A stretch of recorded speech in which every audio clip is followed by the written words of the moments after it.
Hello and welcome to State of the Union. I'm Stefan Grobe in Brussels. Do you know what fatigue means? Here's what the Merriam-Webster dictionary says. A state of attitude of indifference or apathy brought on by overexposure as to a repeated series of similar events or appeals. Well, some people are beginning to feel that way when they think about the war in Ukraine. In other words, war fatigue. Not something you'd hear in public, maybe behind closed doors at best. But then the Secretary General of NATO made some public remarks that made many attentive observers sit up and take notice.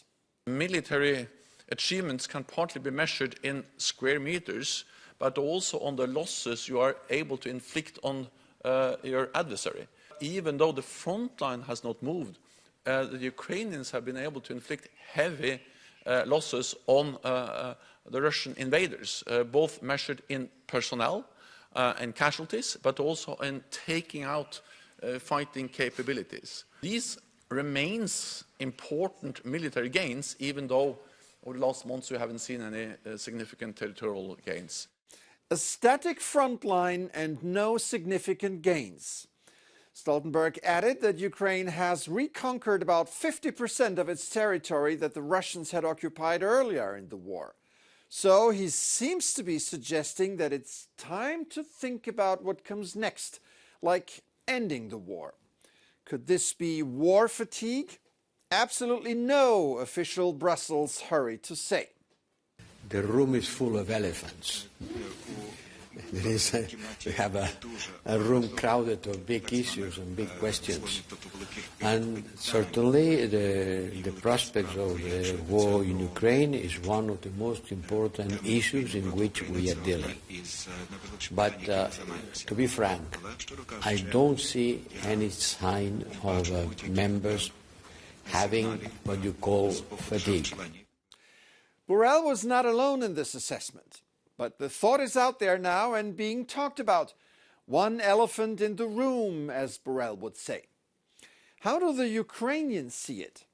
Joining me now is Oleksandra Matviichuk, a Ukrainian human rights lawyer and a co-recipient of the 2022 Nobel Peace Prize. Welcome to the program. Thank you for the invitation. So there's a lot of speculation these days about various ways to end the war.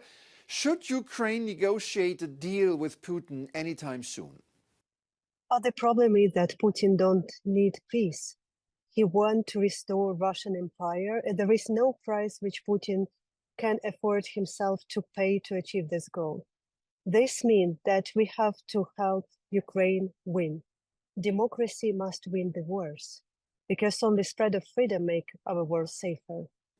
When would you say conditions are met for a negotiated peace solution? We have to clearly define what peace doesn't mean, because peace is not occupation. Russia have to release territories which Russia occupied.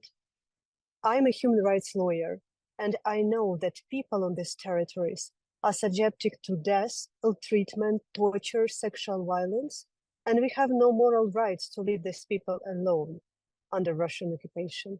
I want to come back to that point in a second. Another widely debated topic is continuing Western support for Ukraine. Are you worried that some sort of war fatigue is kicking in? It's difficult to be in a war for a long time. That is why we have to rethink our goal. What do I mean? When large-scale invasion started, the civilized world told, let's help Ukraine not to fail. And Ukraine obtained the first weapons to be able to defend ourselves. The first serious sanctions against Russia were introduced into force. But this is a time to change this narrative to another one. Let's help Ukraine to win. There is a huge differences between let's help Ukraine not to fail and let's help Ukraine to win. And finally, as a human rights lawyer, how confident are you that potential war crimes will be properly addressed going forward? I have no doubt that Putin, if he will be alive, he will find himself in The Hague. Because it's time to break the circle of impunity that Russia enjoyed for decades. Russia committed horrible war crimes in Chechnya, in Moldova, in Georgia, in Mali, in Syria, in Libya, in other countries of the world.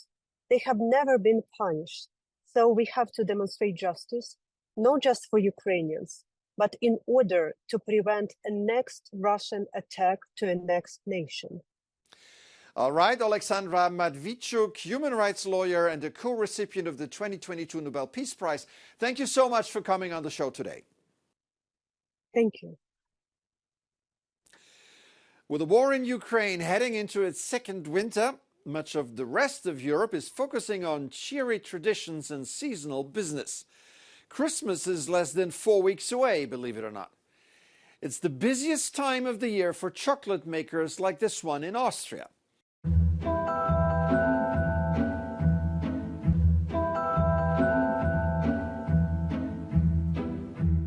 In its largest factories in Vienna, up to 100,000 chocolate centers are produced in the run-up of Christmas.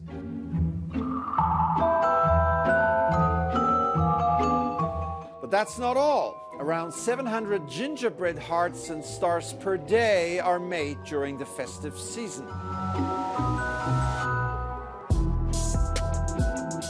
The basic dough is made first and then left to rest.